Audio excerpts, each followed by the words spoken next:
માનવજ્યોત સંસ્થા ભુજ અને શ્રી રામદેવ સેવાશ્રમ પાલારા કચ્છ દ્વારા એક સદગૃહસ્થ દાતાશ્રી પરિવારના સહયોગથી હરતા ફરતા છાસ કેન્દ્રનો પ્રારંભ કરાયો હતો।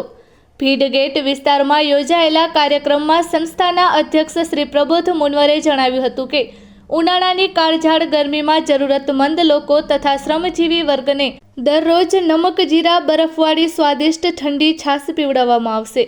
દરરોજ 300 લીટર છાસ હરતા ફરતા વાહનથી શહેરના જુદા જુદા વિસ્તારોમાં પહોંચશે, જેથી જરૂરતમંદોની આંતરડી ઠરશે।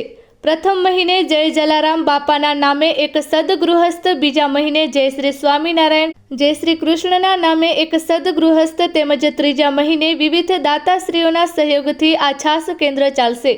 આ પ્રસંગે ડોક્ટર પ્રતીક્ષાબેન પવાર ખાસ ઉપસ્થિત રહ્યા હતા। સુરેશભાઈ મહેશ્વરી, પૃથ્વીરાજસિંહ જાડેજા, આનંદ રાયસોની, દીપેશ શાહ, કનૈયાલાલ અબોટી, રફીક બાવા, ભરતભાઈ સોની, નીતિનભાઈ ઠક્કર, પ્રતાપ ઠક્કર તેમજ ઈલાબેન વૈષ્ણવ, નાના ભાંડિયાના દેવાંગભાઈ ગઢવીએ વિતરણ વ્યવસ્થા સંભાળી હતી।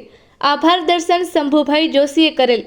માનવજ્યોત સંસ્થા ભુજ દ્વારા આજથી 3 મહિના સુધી હરતા ફરતા છાસ કેન્દ્રનો આજથી પ્રારંભ કરીએ છીએ। છેલ્લા 20 વર્ષથી માનવજ્યોત સંસ્થા આ કાર્ય કરતી આવી છે। દર વર્ષે ઉનાળાનો બળબડતો તાપ અને સખત ગરમીની અંદર 3 મહિના સુધી છાસ કેન્દ્ર ચલાવીએ છીએ।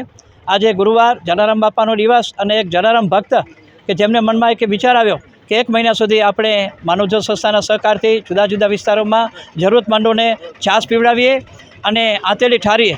એટલે આ આંતરડી ઠારવાનું કાર્ય અત્યારે અમારી ટીમ દ્વારા જુદા જુદા વિસ્તારોમાં જઈ ગરીબોને આ છાસ વિતરણ કરી અને એમની આંતરડી ઠારવામાં આવશે। જુદા જુદા વિસ્તારોની અંદર દર વર્ષે અમે છાસ વિતરણ કરીએ છીએ। અત્યારે દરરોજ 300 લીટર છાસ વિતરણ થશે અને 3 મહિના સુધીના વિવિધ દાતાઓના સહકારથી આ છાસ કેન્દ્ર ચાલુ રહેશે।